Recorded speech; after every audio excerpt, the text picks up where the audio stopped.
Hey everybody, welcome back to the show. I'm still in the process of building the first Caterpillar RD6 rebuild series episode, so it's a good time to get back to part number 2 of the Caterpillar 22 auction story. To recap part 1, Senior and I go to an old tractor auction on a whim, find a little Caterpillar 22 there, end up buying 2 pieces, stray pieces of that Cat 22, only to have the auction abruptly canceled before they got to the 22. So we went home and almost a month later received word that the auction has been scheduled to pick back up where it left off. So we go back, mainly just to see what was going to happen, but also to see if we can manage a shot at the rest of the Cat 22. So we will pick back up episode 2 with them starting to auction the 22. It is on the block. I am in the crowd. I have my bidding number, but so does everyone else, and so far they have not been afraid to use them. So let y'all watch that. I'll stay back and work on this, and we see what's about to happen. To set the stage here, I would like to get this for $1,000 or less. So I'll bid it up that high and then hit one more increment just to see. After that, I'll make my decisions on the fly based on the other bidders' actions. I can't imagine steel tracks on ice, but we're down so fast. There we go, guys. 22 John Deere, or Caterpillar. That's okay, someone go down, say 1,000 going out. It's down to the go, everybody give it 1,000 going out. The go, everybody give it 1,000 going out. It's down to the go, everybody go around 1,000 going out. It's the go, everybody want $1,000 out. Take it 1,000, that's cheaper than it's $4,000 on that cat. And the go, everybody go around 1,000 going out. The go, everybody go around 1,000 going out. The go, around 500 starting then. And now take everybody down 5 and 600 out. The go, everybody 5 and 600 out. The go, everybody 5 and 600 out. They take everybody down 700. Because you get somebody go, everybody then 900 out. And they go, everybody down 900 going out. 900 go, everybody 1,000. That's 950. Let me go around 950 now. Let me go around $1,000. $1,050. Let me go around $1,050 now. Let me go around 1,100. Let me go around 1150 now. Let me go around 1150 now. Let me go around 1150, 1150. Let me go around 1150, 1156, 1156. Let me go around 1150. And now $1,200. Let me go around 1250. Let me go around 1250 now. Let me go around 1250 now. Let me go around 1250 now. Let me go around 1250 one more time. 1250, 1250, $1,200. This number's 49. Let's do the grain drill.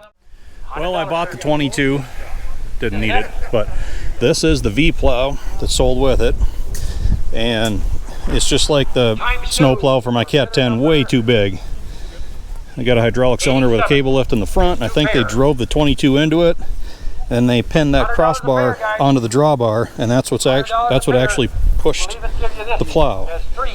And I've already sold this to somebody else at the sale here. I would have never put it on the 22 again anyhow, and I really didn't want to have to haul it home, so it worked out pretty well. Let's go watch a few other things sell here today. $1,200, $1,200, now $1,225. If you look around $1,225, then go around $1,225. And you get to go $1,225, say $1,225, $1,225, $1,200, 63. Look around $625, we'll say $625, $625 on choice, $625, $600. Get this one. 72 the buyer on that. $600 on this one. $1,399.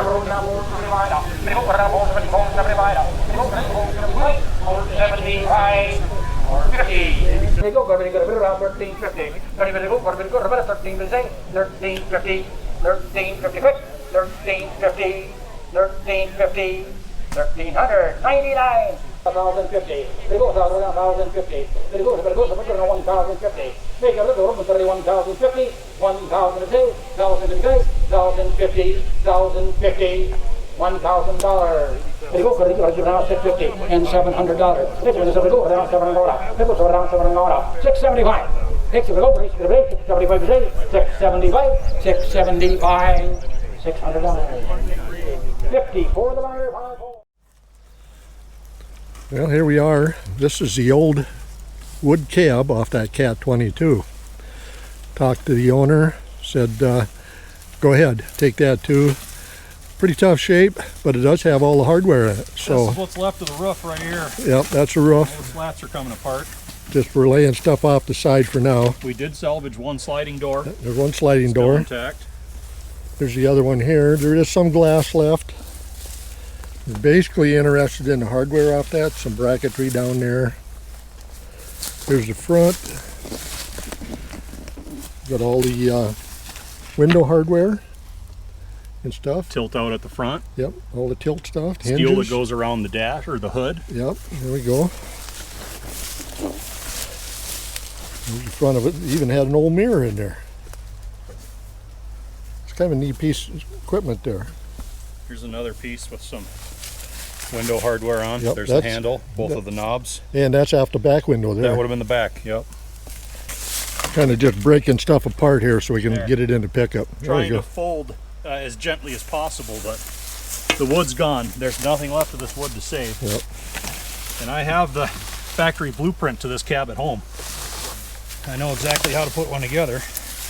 Plus you have a cab at home. Plus a cab. Fill in the missing links. Getting all the metal is where it makes it possible to repro one of these. See that? All the ants in that rotten wood? Oh yeah. You're gonna haul them home with you? Yeah, they're all the way up here. Yeah. They're a little angry with me right now. Yep.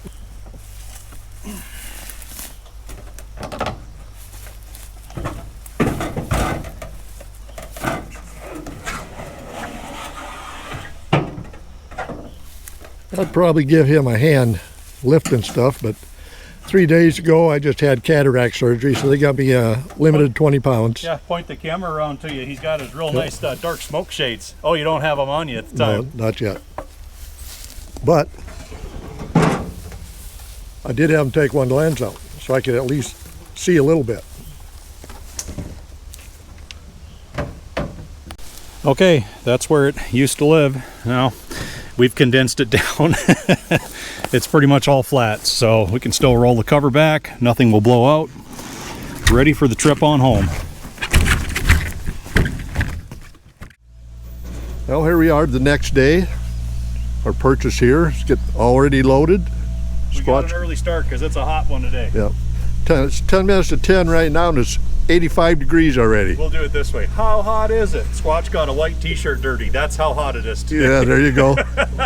You want a good look at the dirt? Yeah. There you go. It does happen. It does happen. But not too bad considering.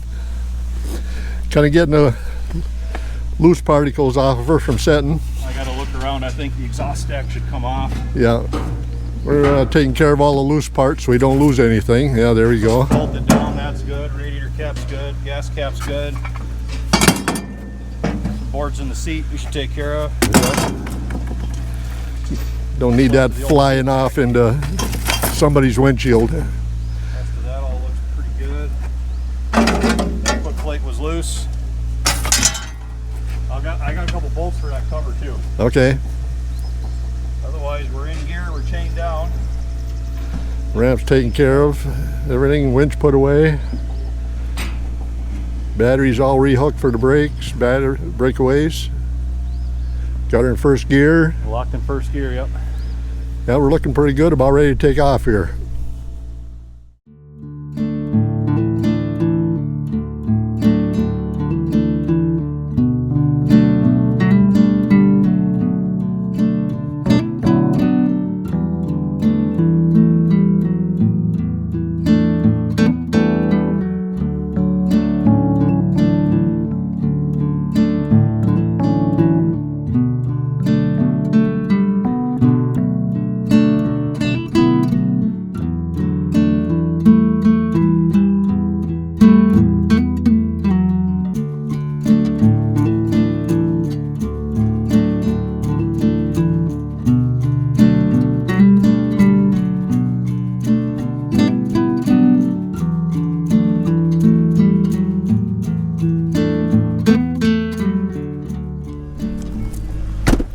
Well, the trip back home went well.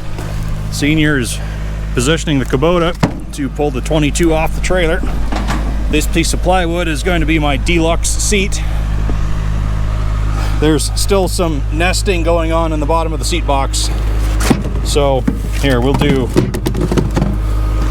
I think that'll keep me out of it.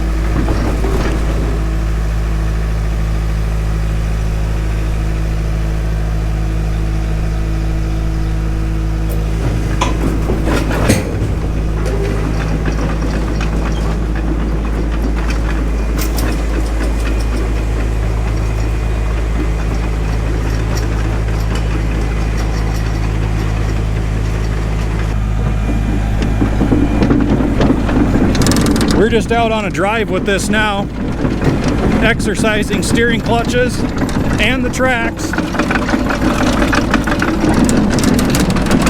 doesn't ride too bad.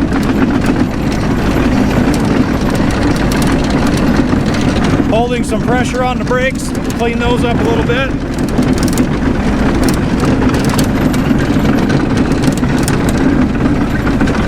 Yeah, this steers both directions really well.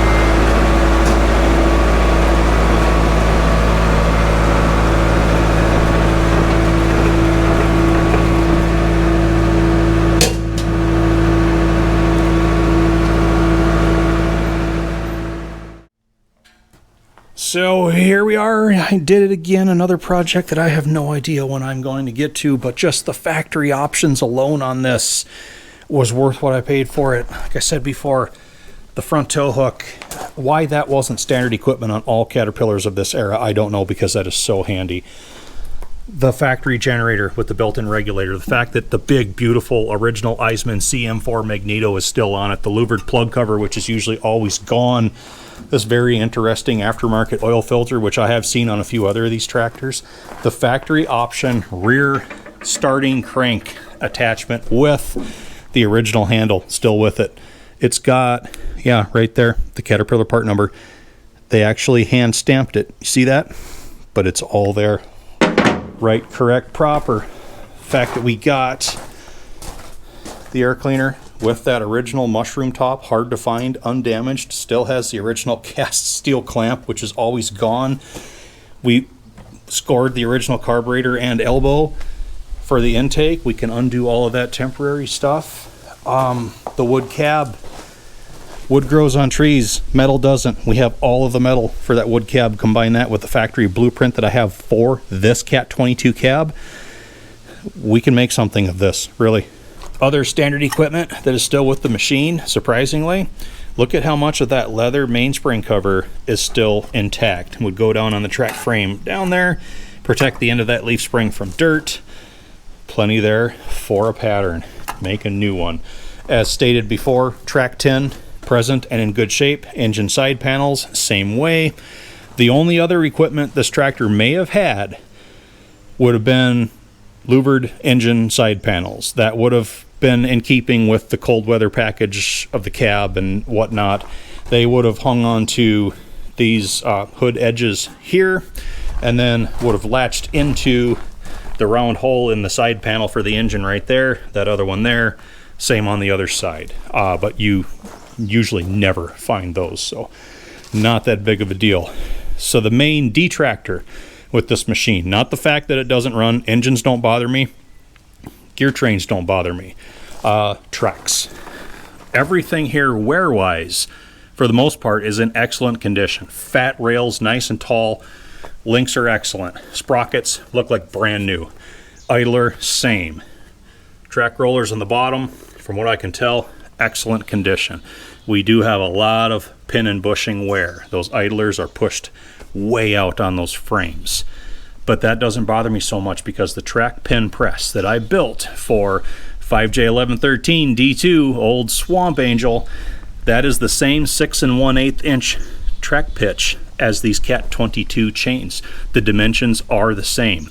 So I can take these chains off, throw them in my track press, and we can start turning pins and bushings tomorrow if we want. We're not going to, but that doesn't bother me. I think I have everything I need to get that handled. Now there's only one more thing we have to do to round out this episode. We have to give this little guy a name. Everybody that lives here has a name, and I already know what his is. I'm going to call him Catch 22. Now, the definition to that phrase kind of applies because I didn't want to buy it, but I didn't want to leave it there either. So there was really no good way out. But the reason for Catch 22, 5 weeks ago when I started this process, I had to just throw that ball up in the air and walk away, not knowing who was going to be there to catch it when it came back down. Fortunately, everything worked out. It was me. I made the catch, and I brought it all home. So that's the reason for Catch 22. Now, as promised, we are going back to work on the RD6 now that we have this adventure out of the way. But having the 22 under the lean-to roof here offers me a little bit of flexibility. If the weather is bad, I can come under the roof here, work on the 22, maybe see if we can do a willet start, make him run. But if the weather's good, I'll be back at the main shop working on the big RD6 outside. So either way, plenty of yellow iron content yet to come. So I hope you all enjoyed these 2 episodes. I hope the 2-parter and the break in between wasn't too difficult to take. Kind of a little taste of what I experienced. Only took me 5 weeks to figure out how it was going to end. But after the fact now, that's all part of the fun.